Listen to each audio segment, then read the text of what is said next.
Hi folks. Now if you're watching some of my videos before Christmas, you know that I was doing a rebuild of my main PC. Well, it's now done, so I thought it'd be good to do a video about it.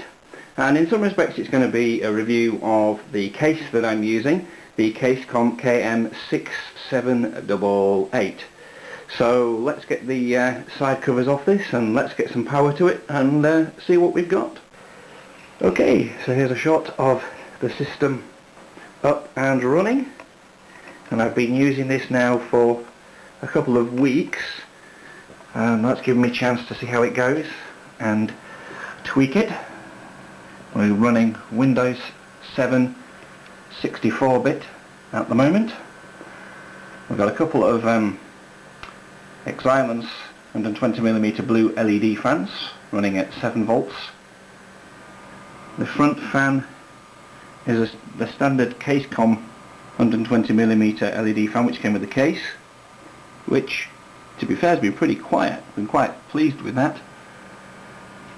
I've got 3 hard disks in there at the moment, and at the moment they're just the 80GB SATA hard drives I've been using. I do need to upgrade those. We've got my 8400 GS NVIDIA card in there, my Corsair power supply, so that's what's come over from the old build, and the motherboard is the Gigabyte GA-G31N the S2L with my Core 2 Duo E4300 processor, which is currently overclocked. Standard speed on that is 1.8 GHz, and that is running at 2.4 at the moment. Now the Ace-Tech ultra low noise cooler, I'm just trying to remember the name of that off the top of my head. Vapor Chill, that's the one. It's all gone nicely in this case, and there are some things about this case which I really do quite like. The black interior obviously is brilliant, and plenty of spaces for fans. You could actually put 140mm at the top there. This has just got 120mm in at the moment because that's all I have. And the side panel on this side as well also has space for up to 2 120mm fans, so if you want a bit more cooling you can do that. Toolless operation for installing the hard drives and the optical drives. The only thing I don't like about this is the fact that it uses green hard drive rails.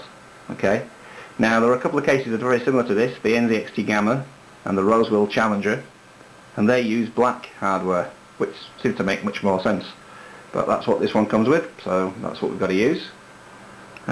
This case doesn't come with a PSU filter as standard. It does come with the hole in the bottom, or the ventilation holes in the bottom, so you can mount the PSU this way, but no PSU filter. Again, the Rosewill Challenger and the NZXT Gamma, which cost a little bit more than this case, but what is in essence the same thing, do come with a PSU filter. So I guess you get what you pay for, really.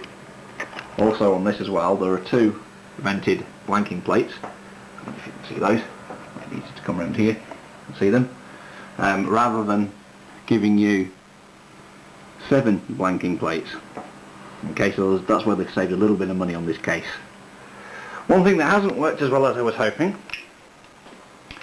is the cable management, because although it's got these wonderful cable management holes, and we've got these clips on which we can attach cables, to show how well you can see that, but gap between the back of the motherboard tray and the side panel is very small.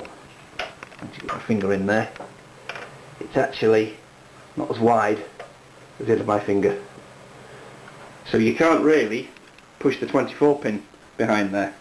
You can run fan cables, you can probably run SATA cables, but you can't run the 24 pin, which is what I probably would have wanted to do, which is a bit of a shame.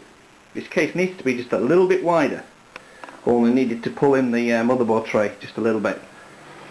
But as you can see, although you can get a 120mm fan on this, it really does use up all the available space. So they've tried to make this as narrow as possible while still getting a 120mm fan in. But it does mean that the cable management isn't as good as I would have hoped. For that reason, this case isn't quite as perfect as I was hoping. having said that, it's still not a bad cable management job. It is a bit flimsy, it is a cheap case. The side panels, when you take them off, aren't as straight as they should be, and they are a little bit fiddly to get on and off. A typical kind of cheap case panel, to be honest. Although these fans are running on 7 volts, there's still plenty of light coming off them, as you can see. If I turn the main light off in this room, we can see that they do a pretty good job of lighting up the inside of the case. Just need to probably get some light down here, so I'm thinking of maybe putting some cold cathodes in or something. Because the side panel is vented, because it's got room for the 2 fans, it is worthwhile doing that. I mean, I might cut the side window in at some point, I'm not too sure yet. So anyway, as I say, I just wanted to show you how all this has come together.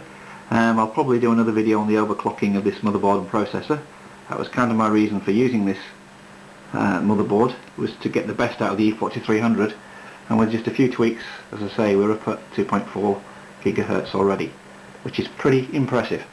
So that's about it for now. Thank you very much for watching the video.